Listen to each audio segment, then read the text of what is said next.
The goblin was suddenly slashed down. The newly awakened player was the one who killed it, and with that, a wave of relief washed over him. Soon after, everyone gathered together after their training session. They all thanked Gigyu for his guidance.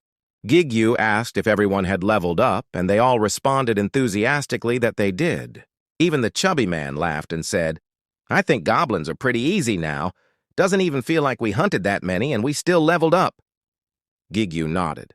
"Leveling up is always easy in the beginning." Then he added, "Tomorrow we'll challenge the second floor. I'll see you all at the entrance in the morning."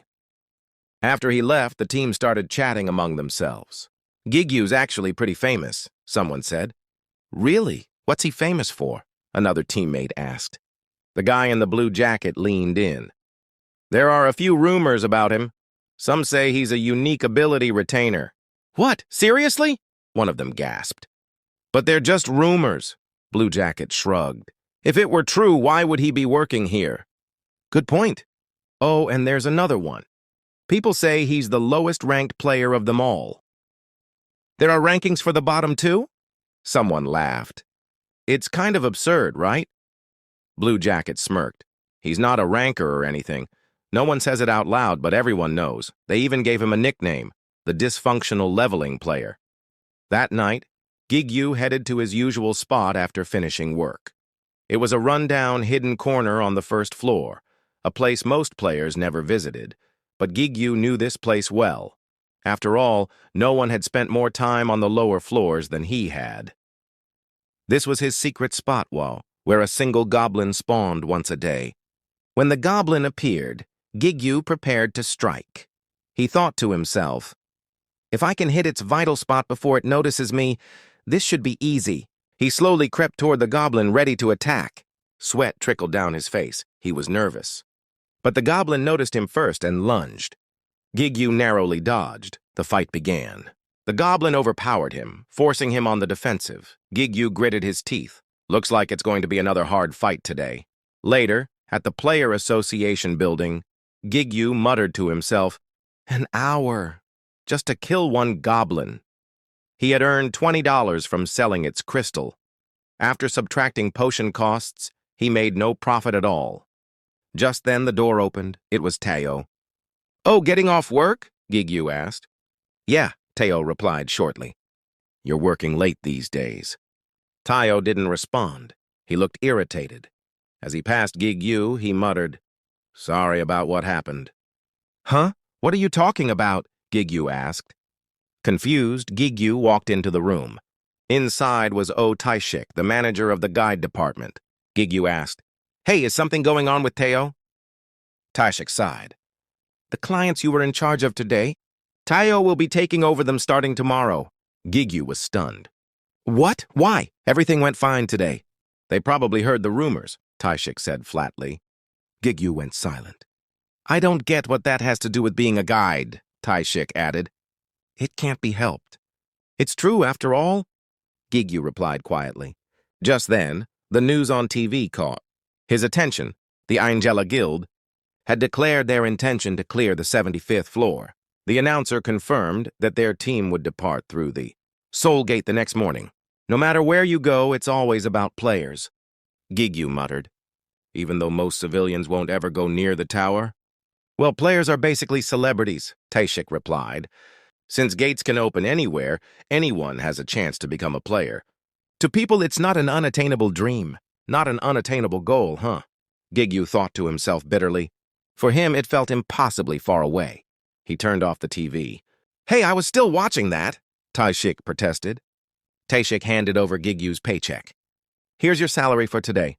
"Oh? And about Teo?" "He may seem cold, but he feels bad about this. So don't hate him." "It's not his fault," Gigyu replied. "He doesn't need to apologize either." "Well, make sure you come in early tomorrow for the client handoff." "And a new job request came in. They asked for you specifically." Gigyu's eyes widened. "Really?" The next day, a man introduced himself. "Nice to meet you." "I'm Seonpil Kim.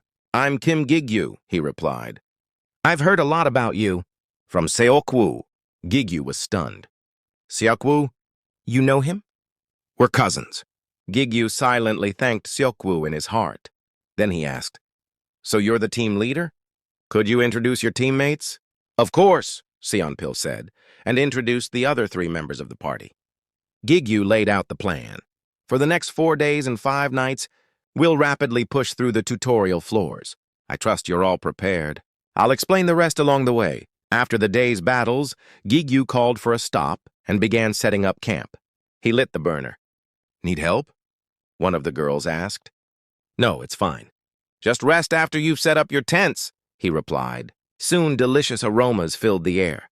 Wow, that smells amazing, someone said. Are you a chef or something? It'll be ready soon. Everyone, come sit and eat, Gigyu said. As they gathered, the brown-haired guy suddenly asked, I heard you can't level up. Is that true? Seonpil looked shocked by his teammate's bluntness. But Gigyu just nodded. Yeah, it's true. Feel free to ask anything else you're curious about. Sorry, the guy said sheepishly. So, Gigyu asked, how was the hunt today? It wasn't as bad as we expected, someone replied. We got scratched a bit, but potions healed us right away. Gigyu nodded. The goblins on the first floor are weak and poorly equipped. Their movements are predictable. Think of it as training, for getting used to killing.